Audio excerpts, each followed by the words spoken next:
Sean bienvenidos, estimados colegas, a su canal Genomiciencia, el canal donde usted aprende la naturaleza de lo que somos. Comenzamos un año nuevo, año 2026. De antemano les deseo muchos éxitos, mucha prosperidad y que alcancen todas sus metas. Pienso que es la única manera de poder crecer y ser cada día mejor.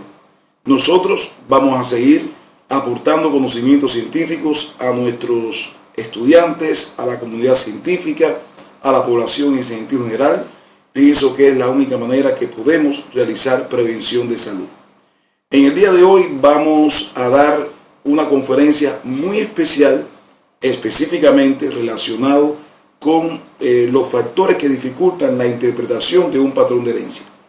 Es un tema que les interesa mucho a los estudiantes que están estudiando, en este caso, la asignatura de genética médica o genética humana, indistintamente según el país donde se encuentre, pero también estoy convencido que a nuestros internautas le va a interesar muchísimo este tema.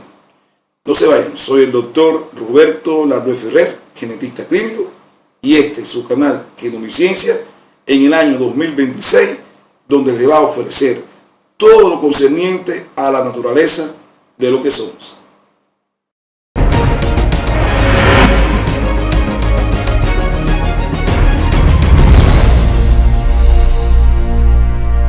Bienvenidos al canal Genomiciencia, la naturaleza de lo que somos, con su anfitrión, el doctor en ciencias, Roberto Lardué Ferrer. En videos anteriores habíamos ofrecido una conferencia relacionada con los patrones de herencia. Habíamos estudiado que las enfermedades genéticas se pueden clasificar en enfermedades monogénicas, aberraciones cromosómicas y trastornos multifactoriales. Las enfermedades monogénicas son aquellas que se caracterizan porque se afecta un solo gen y por lo tanto son llamadas también trastornos mendelianos porque cumplen con las leyes de la herencia, con las leyes de Mendel, o sea, tanto con la primera ley de Mendel, la segregación de los genes a gametos, como la segunda ley de Mendel, la segregación de los genes independientemente uno de otros a gametos diferentes.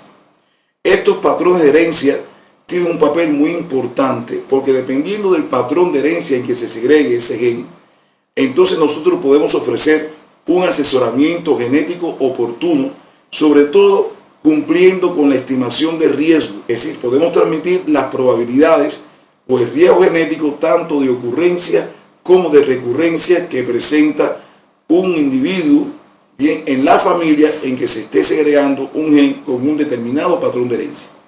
Estos patrones de herencia pueden ser 5. El patrón de herencia autosómico dominante, autosómico recesivo, recesivo ligado al cromosoma X, dominante ligado al cromosoma X y la herencia holándrica, o sea, la herencia ligado al cromosoma Y. En conferencias anteriores habíamos estudiado las características que definen, que identifican cada uno de estos patrones de herencia. Yo recuerdo que esta conferencia fue ofrecido en el periodo de la COVID-19 para todos mis estudiantes cubanos. Y este video se ha convertido prácticamente en una herramienta valiosa de estudio, no solamente para los estudiantes cubanos, sino para todos los países, para países que se encuentran conectados con el canal Genomiciencia. Sin embargo, cada una de estas características o cada uno de estos criterios que identifican estos patrones de herencia no siempre se cumplen, porque en la medicina 2 y 2 no son 4. Como ciencia de la vida, todo es posible y por lo tanto existen excepciones de la regla que debemos tener presente cuando estamos ofreciendo un asesoramiento genético oportuno a esa familia, a esa pareja o a ese paciente. Por eso que estos fenómenos se llamó fenómenos que dificultan la interpretación de un patrón de herencia, o en este caso son mecanismos que constituyen excepciones de la regla, o sea, de las características que identifican cada uno de estos patrones de herencia. No se vayan, vamos a observar las siguientes situaciones clínicas. Observe el siguiente árbol genealógico, sobre todo con una familia que presenta un defecto congénito llamado ectrodactilia. Son defectos de reducción de extremidades, sobre todo ausencia de determinados dedos, y eso trae como consecuencia una mano, o sea, una mano en langosta. O sea, hay ausencia de algunos dedos, y esta condición se llama ectrodactilia. Tiene un patrón de herencia autosómico dominante. Este es un paciente que estudiamos acá en Angola.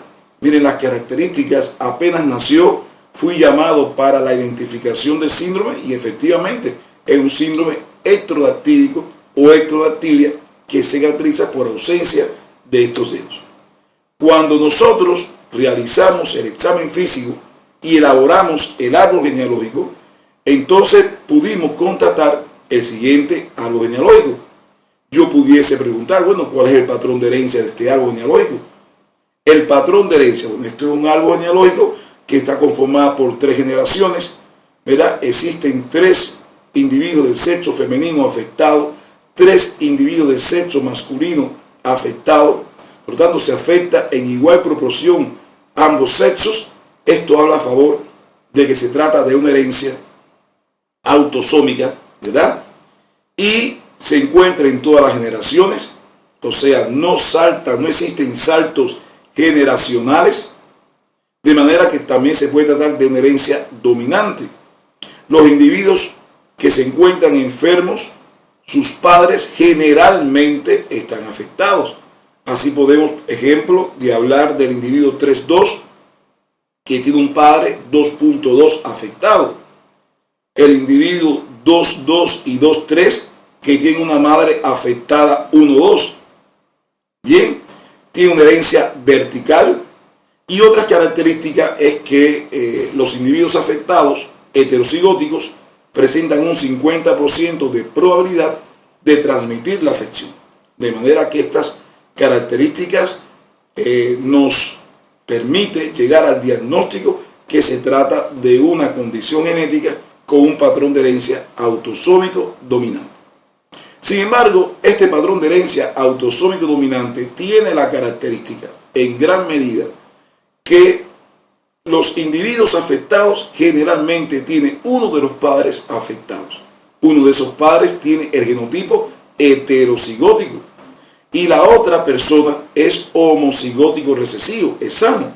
De manera que tiene un 50% de probabilidad de tener individuos afectados. Sin embargo, cuando evaluamos el individuo 3.4 que está enfermo y el individuo 3.6 que está enfermo, sus padres están sanos. Nosotros acordamos con los estudiantes que cuando uno de los miembros del matrimonio no se representa en el árbol genealógico, lo podemos considerar sano. En este caso, el individuo 2.4, que es el padre de ese hijo afectado, está sano, su mujer está sana, y en el caso del individuo 2.5 es una mujer sana, y por tanto su esposo también es sano. Sin embargo, tuvieron 2 hijos del sexo masculino enfermos. ¿Qué pasó ahí? Si esto es un patrón de herencia autosómico dominante, aquí hay un fenómeno que está dificultando la interpretación de ese patrón de herencia autosómico dominante. Y si no lo tenemos en consideración, podemos fallar en el asesoramiento genético de ese individuo. Porque perfectamente, si ellos me preguntan en una consulta qué riesgo tengo de tener individuos sanos, usted perfectamente puede decir completamente 100%. Porque usted es sano, su pareja es sana, son homocigóticos recesivos y por lo tanto no existe riesgo ninguno de tener individuos afectados. Sin embargo, estos individuos tienen un 50% de probabilidad de tener individuos afectados. ¿Y qué ha pasado ahí?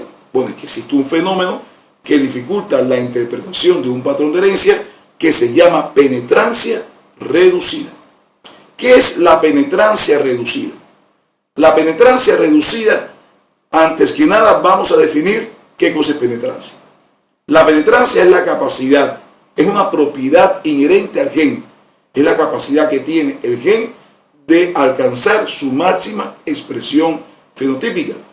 En ese caso se plantea que ese gen tiene una penetrancia de un 100%. Y es un concepto estadístico, es un cociente en que en el numerador se encuentra el número de individuos con el genotipo afectado y el fenotipo afectado, y en el denominador el total de individuos con el genotipo afectado que debían presentar la enfermedad.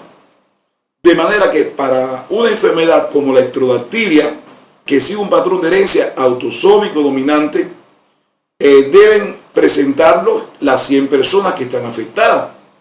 Sin embargo, de esas 100 personas, solamente expresan el fenotipo clínico 70.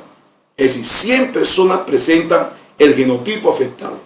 De manera que 100 personas tienen que expresar el fenotipo clínico, es decir, deben de tener la ectrodactilia. Sin embargo, lo manifiestan 70.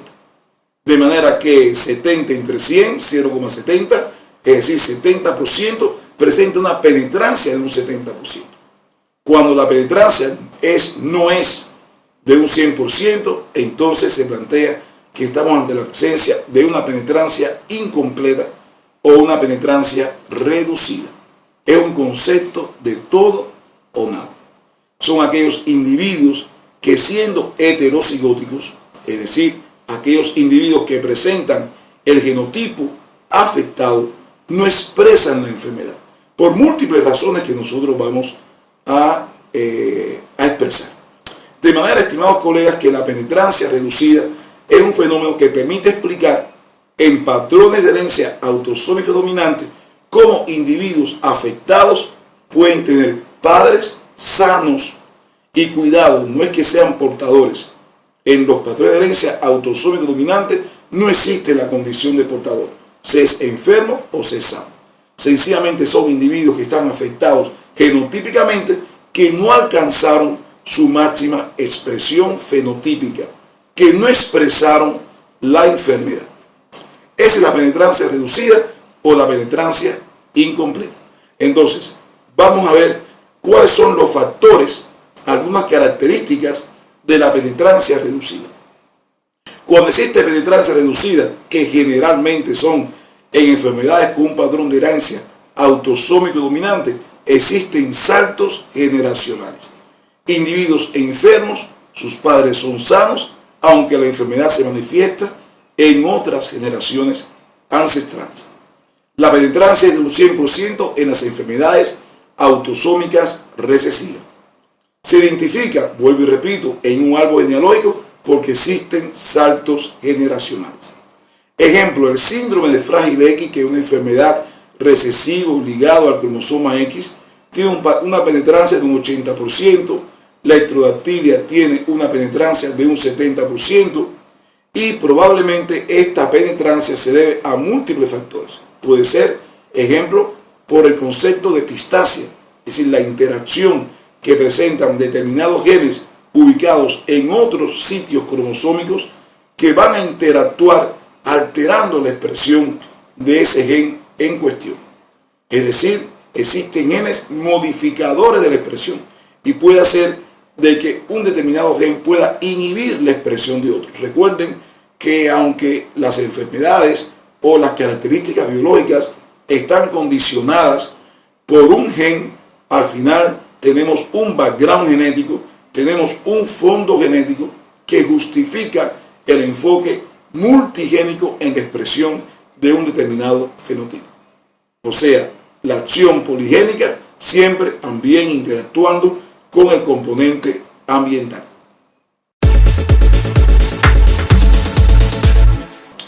Ahora vamos a observar el siguiente árbol genealógico de una familia donde se está segregando un gen que codifica para una proteína llamada neurofibromina. Ese gen se encuentra en el cromosoma 17q11 y específicamente esta enfermedad se llama neurofibromatosis o enfermedad de von Recklinghausen, enfermedad autosómico dominante.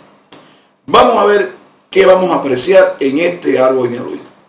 En colores oscuros vamos a observar que la enfermedad se manifiesta de forma más severa En este caso vamos a ver neurofibromas periféricos, nodulares, plexiformes, pseudoartrosis de la tibia, producto de fracturas espontáneas que ocurren debido a la presencia de neurofibromas en la superficie de los huesos. Sin embargo, con el color gris vamos a observar individuos que presentan manchas color café con leche. Cualquiera que no conozca de la enfermedad piensa que estamos ante la presencia de dos entidades clínicas diferentes. Sin embargo, estamos hablando de una misma enfermedad. Ustedes pueden apreciar en esta figura los neurofibromas nodulares, periféricos, plexiformes. Son individuos que pertenecen a la misma familia y verán cómo tienen diferentes manifestaciones clínicas. Aquí tenemos las manchas color café con leche presente en los individuos, en las crianzas, en los niños. Los niños no presentan estos neurofibromas plexiformes. Entonces estamos ante la presencia de una enfermedad que se manifiesta con diferentes grados, o sea, es un gen responsable de una entidad clínica que tiene distintas expresiones clínicas dentro de una misma familia, hasta incluso entre diferentes familias. Si el grado de expresión clínica es variable, interfamiliar como intrafamiliar, como dentro de los individuos que forman parte de una misma familia. Y eso es lo que se llama expresividad variable. Así que la expresividad variable es el grado de expresión del fenotipo cuando la manifestación de un fenotipo difiere en personas que presentan el mismo genotipo. Se dice que el fenotipo tiene expresividad variable y existen múltiples factores que pueden justificar el mismo. Puede ser, ejemplo, por la epistasia, el mecanismo que habíamos hablado anteriormente, factores genéticos, es decir, genes que a distancia pueden modificar la expresión de otros genes, factores ambientales, la interacción del genoma y el ambiente también pueden condicionar esto, distintos tipos de mutaciones que pueden estar dentro de un mismo gen, alterando, en este caso, la expresión clínica de ese gen. En este caso, bueno, es importante tener presente que este concepto de expresividad variable suele confundirse con el concepto de penetrancia y con el concepto de pleiotropía. Después vamos a ver qué cosa es la pleiotropía. Pero quiero transmitirle a mis estudiantes cómo poder diferenciar la penetrancia de la expresividad variable en determinadas situaciones clínicas, en un ejercicio de genética, en un examen.